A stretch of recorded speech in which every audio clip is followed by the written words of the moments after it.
The path you choose and the journey you create is the foundation of your life. Man, it took me a long time to really understand that concept of your path and your journey. For me, I knew then that everybody's not going to walk on my path with me, and I might have to be on a journey by myself, and that's okay. I had to learn that that's okay if I'm by myself. I'll be ready, and I'm going to cherish every moment.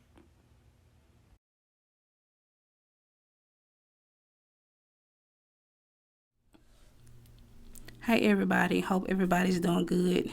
My name is Kalandra. A lot of people don't know that because everybody call me by my nickname. But I've been wanting to do a channel, I know, for about 3 or 4 years, but I kept putting it on hold due to the fact that I felt like I needed the right equipment in order to get started. So I realized nothing is perfect, and I just took a chance, and here I am. And here it is. So yeah. But one part of my YouTube channel is a podcast. That's the reason for all this setup. And I wanted to create something that was meaningful, something that was positive, and something that can be an influence. And the title of my podcast is called In the Minds of Black Kings and Queens. And what I wanted to do was to educate myself on how black men and black women think together and individually, and how they also cope and handle with things. And I also wanted to create a platform that promotes education, but most importantly, it promotes healing. And I pray it does just that. I'm looking down because I have my notes right here, and I'm trying to just stay on task. So I won't throw you guys everywhere because I know how irritating it is. But today's topic is mental health. It wasn't going to be my first topic. It was actually like my third or fourth. But I chose mental health because this is May, and May represents mental health awareness, and I feel like it was just only right to start with mental health. And let me just say that mental health is everything to me. When I say everything, it's everything to me, but it hasn't always been like that. And what really changed for me was a suicide attempt. You know, I was 23, I was pregnant, and I had my son. 27 days later, I lost my mother. And you know, before that, though, I had already lost my grandmother. And if anybody know me knows that, you know, my grandma was my heart. So I was already having a hard time dealing with her death. And so after I lost my mom, it was just a rough, I'm talking about a bad time. And, you know, I was a new mom. I was 23. And at the time, my mental health was just... it was flatline. It was dead. I was numb. I was basically disconnected, and I didn't know how to, I didn't know how to look after a newborn baby. I didn't have all the answers, you know what I'm saying? Because, I'm trying to learn myself. I'm trying to, identify myself as a person. And so when you trying to understand who you are as a person and then trying to raise a newborn baby, it put on a lot of challenges, and it was just a lot of challenges that fell within my lap. And so right after I buried my mom, instantly I was into a full-blown depression. I'm talking about instantly. And I was just struggling so bad. And what really killed it was the loneliness. I felt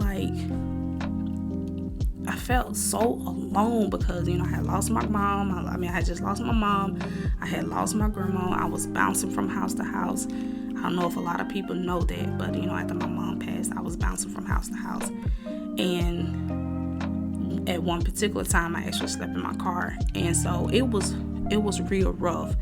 And when that loneliness kicked in, that's when the suicide thoughts, started coming. And, I didn't know nothing about parenting. Every question I had, every concern, every worry, anything I needed to know, I went to Google. That's how I learned a lot by doing research. And people don't understand it's I'm talking about it's a real thing to have your mom with you when you having a newborn baby. Like, that is the utmost best thing in life at that point. I know y'all hear the cars in the back. Please excuse that. You know, my apartment is right beside the road, so just bear with me with the vehicles. So, but at that time, what I done was I had reached my breaking point. This suicide attempt was a cry for help. And so I had just put my baby down to sleep. And he's about 3 months old. So I had just put him down to sleep. And so I had took a bottle of pills. You know, it was like a big bottle of pills. And it was about 20 or 30 of them in there. And I took about 15 or 20 of them and I put them in my hand and I placed them in my mouth. And I looked at my little boy for the last time. And I haven't swallowed him yet, though. But when I looked at him again for the last time, he was looking at me, and it scared the out of me, because I just put him to sleep, and he never done that before. Because once he was asleep, he was out. So I'm looking at him, he's looking at me, and I can just remember the look on his face, and it was just like I need you, like, Mama, I need you. And that's what I took from it. And once I just accept that, and I spit out the pills, I bust out crying, of course, and that's when I was just like, man, I need help. Like, if I don't get help, I'm not gonna make it. Like, I felt like I wasn't gonna make it through the next one, because suicide was on me heavy. Like, I felt like I didn't have nobody. But let me just say, at the same time, I was my own enemy also, because I was putting negativity on myself. I was putting hate on myself. I would say things like, man, I don't have support, so I'm a bad mother. And just because you don't have a support system, that doesn't make you a bad mother. You know what I'm saying? You just don't got the extra help. You're a great mother. In fact, you even a greater mother, because you don't have the extra help like everybody do. You see what I'm saying? But at the time, I was thinking like that. I will also doubt myself. I will also, you know what I'm saying, put myself down. I was also just really destroying myself emotionally, and it affected me mentally. And so after that suicide attempt, I had to really, but I had to really sit in darkness. And what I mean by darkness is not just you sitting in a room with all the lights on, but it's just being alone. You know, a lot of people think being alone is such a bad thing. It's not. It's actually a lot of power in just being alone. Like, I used to just have my baby on the bed, and I would just be alone, and I would just think, and I would just, you know, try to figure out what I needed to do to help me get out this depression. Like, how do I stop this anxiety? How do I get rid of this stress? How do I break myself from this hurt, this brokenness? Like, I had to really figure this out. And so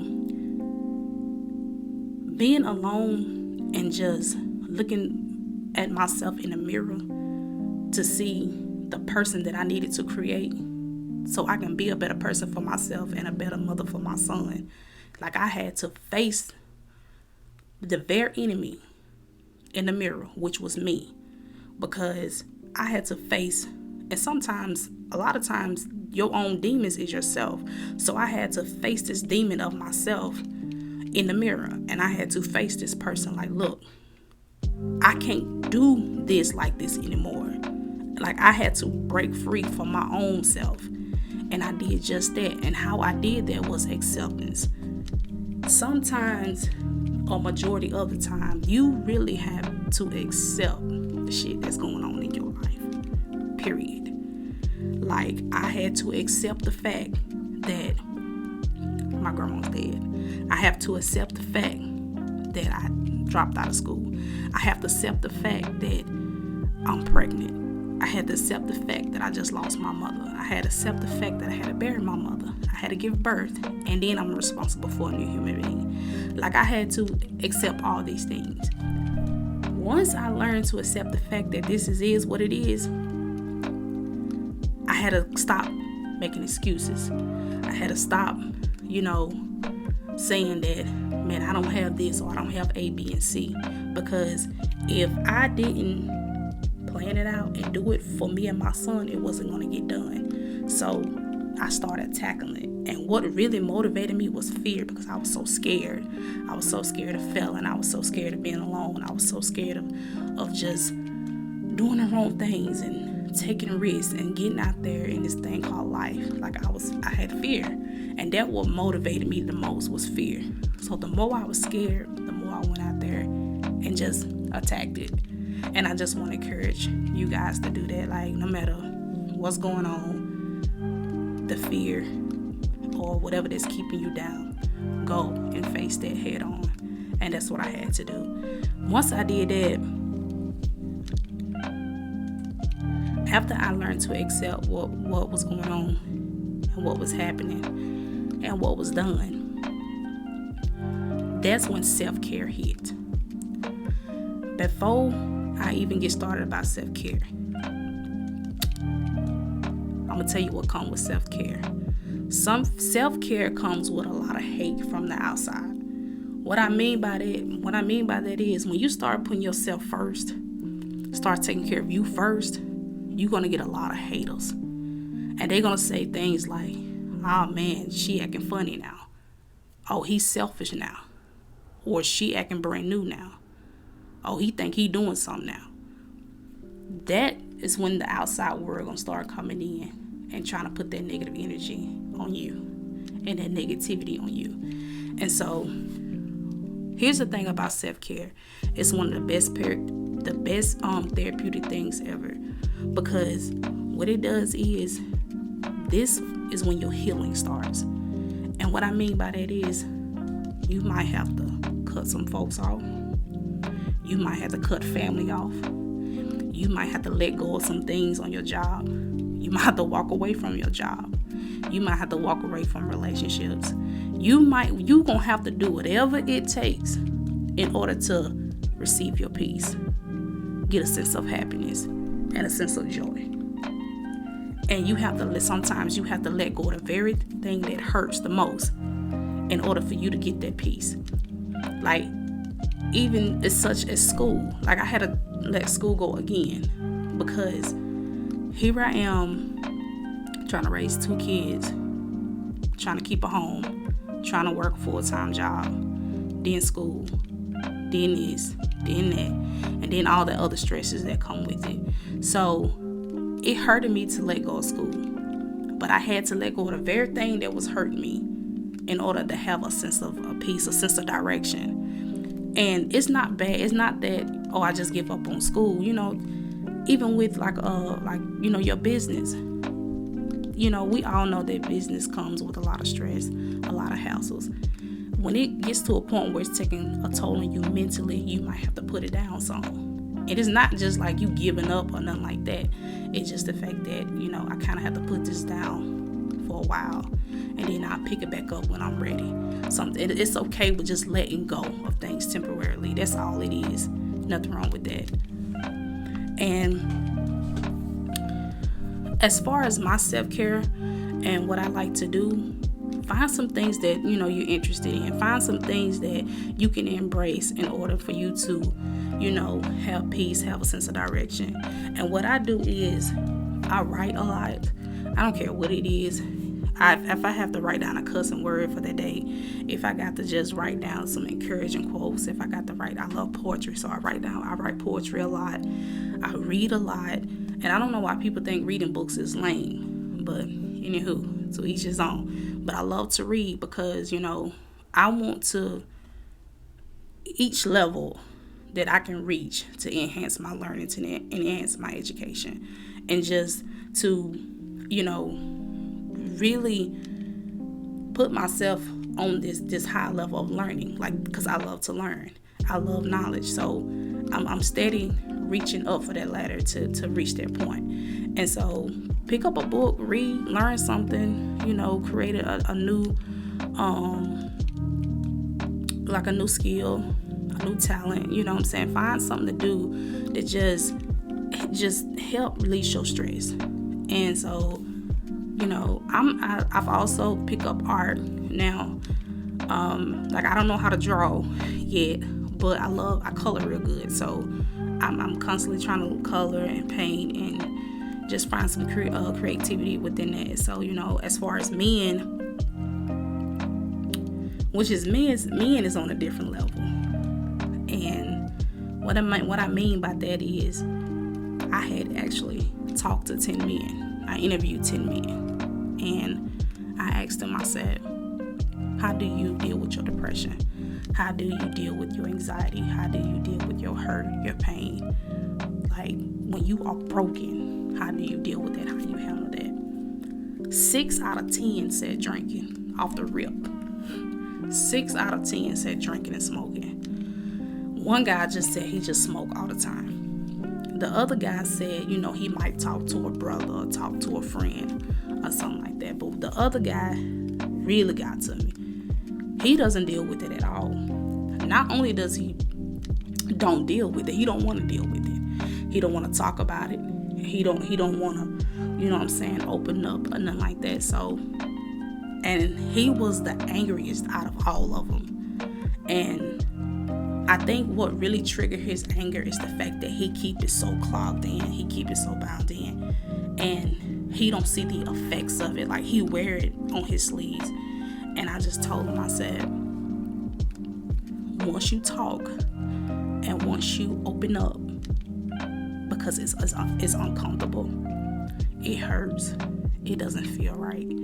I said, but you have to go to the unfamiliar. You have to go to what's uncomfortable to start your healing. And I said, you ain't even got to talk to nobody. If you can just sit within the 4 walls of your heart and say, I'm struggling with A, B, and C. I need help with A, B, and C. That right there, it can be a huge difference, because you can really look within yourself and say, I need some help in these areas. And that's the start of your healing. And he didn't really say much, but he was just like, you know, I thank you, I appreciate it, and I'm gonna try. I think he really didn't go to any details about what he was going through, but I sense unforgiveness. I think somebody has really hurted him, and he had not forgave that person, or he just not haven't forgave the situation. And so I believe that's what his deepest pain is coming from, is unforgiveness. And that's just to anybody. Like, if it's somebody out there that you need to forgive, do it, because it's not for them, it's for you. And once you forgive, that power is off of you. Because whenever you see them or you hear from them or their name come up, you're not affected by their presence. Like, don't let nobody have a hold on your life just because you are affected by them, you are hurt by them. You see what I'm saying? Just live your truth and live your peace and speak up and forgive these people, so that way you can go on about your business and you can be done with it. And so, as far as women, I think sometimes our biggest issues that we carry a load on our plates. Like, we carry so much at one time. And the reason I know this because I do it myself. Like, we trying to keep up with the house. We trying to keep up with the relationship. We trying to keep up with raising our kids. We trying to keep up with these businesses. We trying to keep up with school. We trying to get this up degree. We trying to carry ourselves on this promotion, this job, and we trying to do this, and we trying to do that, and we trying to plan this, and we trying to handle that. That's enough to drive anybody crazy. Sometimes you got to be okay with saying no. And it's not a bad thing. Like, you just have to look, I love you, but no, I can't do that today. Like, that'll take so much stress off your plate just by saying no. I had to learn it too. I have a hard time saying no. But once you learn to say no and set some boundaries for yourself and for your life, you good. You good. You become unbothered. And people gonna be mad. They're gonna be in their feelings. They're gonna be hurt. They're gonna be hating. But that's okay. Because you got to do what's best for you. And you got to do what is best for your peace. because you have to live with that. You have to sit with that. Nobody else does but you. And so that'd be okay. So I just encourage all my women to say no sometimes. Put something down for a while to protect your peace, protect your happiness. And then, if you want to go back to it later and pick it up, then you do that. But right now, just let it go. Especially for my friends or, for my girls that is so giving. Because people would take that man and use it for their advantage when they know you a giver. They would drain you dry, literally. So sometimes you have to just be like, no, I can't help you today. I got my own things I got to take care of. And just be done with it. They get mad, oh well. But be okay with saying no sometimes. And sometimes you have to pull yourself out of collar and say, look, I can't fix that today. Or I can't handle that today. And that's okay. That's fine. And I think as women, when we learn to kind of just be okay with that and not having to carry so much on our plate, I think that's when our cure comes. That's when our help comes, because we are so emotionally attached within ourselves anyway. Men are more, they more not, men don't really gravitate to their feelings. And I just want to encourage that, that men need to understand that their emotions matter, their feelings matter, what's on their heart matters. And they probably feel like that because a lot of times they don't even get asked how they doing. So if you see somebody down, just by you saying, hey, you good today? How you doing? Is everything okay? That can be the very thing that saved them, because you never know what's on the heart of people. And I just want to encourage men and women to just be okay with those things that I just listed. Now for my children, for kids, as a mother, this really applies to me as well, because I have 2 sons, and raising boys, especially in today's time, is hard. It's very hard because we have to deal with so much just to protect them. But watch your children pattern. If you see something that's off, if you see something that's not right, if you see something that's just not sitting well in your spirit, you need to follow that. You need to attack that, because you never know what your child is dealing with. And that's the most scariest, when your child is suffering in silence and you don't know nothing about it. So always be on your guard. Always pay attention. Excuse me. I had to realize that at one point, I didn't even know, but I was in my phone a lot. I just like, if I'm coming home from work and I'm just on my phone, the kids are playing. Sometimes we just get so attached to these cell phones. I just like, man, I just threw the phone down and just started really paying attention to my kids. And my son my oldest son has a speech delay, so he can't really express, real well. And I'm working with him, as far as his talking, his communication. So I'm constantly asking, how was school? You good? Everything go well today? You just have to just grow a bond with your children so they are comfortable with communicating with you and share things with you. And like I said, just always watch their behavior, watch their pattern, watch who they hang around with, watch who is hanging around with them. I mean, kids, I'm talking about everybody. Always watch around your children. And lastly, I want to talk about like friendships. What I learned about friendships is that people, and especially when it comes down to jealousy, people can really silently envy you, and they don't even have to say a word. They can silently envy you because the body language will tell you everything you need to know. And the reason why I say this is because I had a friend who was at every event, clapped, celebrated with me, gave me a hug. We we did it all. And sometimes clapping hands or celebration can also be a representation of hating. You just have to watch the body language. And I didn't see it at first until one day somebody gave me a compliment. And her body language told me everything. And so once the person gave me the compliment, she was just like, and rolled her eyes or whatnot. And I'm just like, wow.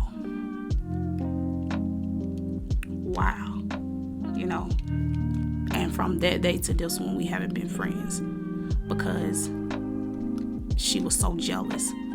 And the thing is, it took me a long time to understand why, because I don't have nothing to be jealous of.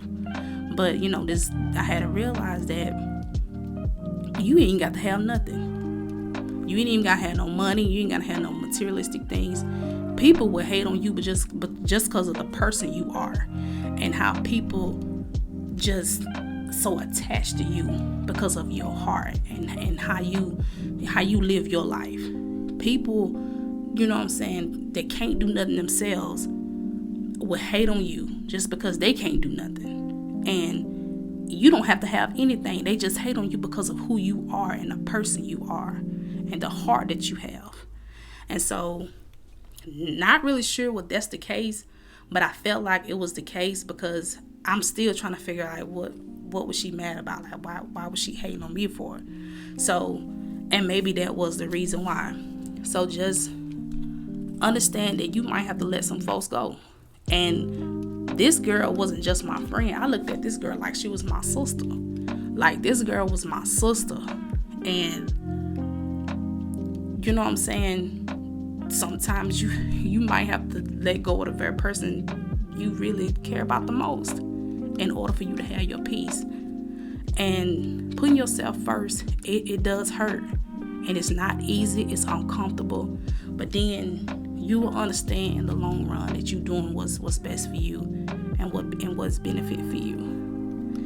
And so, as this episode comes to an end, lastly, I want to talk about the young lady who we all witnessed that commit suicide, and she jumped in the Mississippi River and drowned herself. And this story was all on the news, social medias, and so I don't want to say her name, and I'm not gonna put a picture up just out of respect for her family, but her suicide note to this day is bone chilling to me, and not really sure what all this young lady was really going through, but the things that she listed, it seemed like she was carrying a lot and she was dealing with a lot. And that's what I just want to encourage my women, that sometimes we put a lot of expectations on ourselves, and it doesn't have to be that way. Just like I said, sometimes you have to pull yourself back from situations, and sometimes you just have to just let things go in order to protect your peace. And this young lady felt like she just couldn't handle it more, and she done what she had to do in order to get peace, and unfortunately it took her life. So mental health is real, y'all. Go out and get help. If you grieving, go see a counselor. Counselor is okay, because within the Black community, with my generation, our parents' generation, our grandparents' generation, they didn't believe in going to counseling. They didn't go to therapy. They didn't see psychiatrists and psychologists. But not only probably just that, because they couldn't afford it. So today we have the voice. We have reasoning. We have, a platform where we can share how we feel. And just by you sharing and opening up could be the very thing that helps somebody else. So I encourage men, women to just please be able to talk about how you feel, and don't suffer in silence, because stress, depression, anxiety, and all that is a silent killer if you don't get help. And lastly, y'all, as I go, just know that no matter what, cherish every moment in life, because you never know when it's your last. And y'all be good. Y'all be safe. And I hope y'all stay tuned with me for the next episode.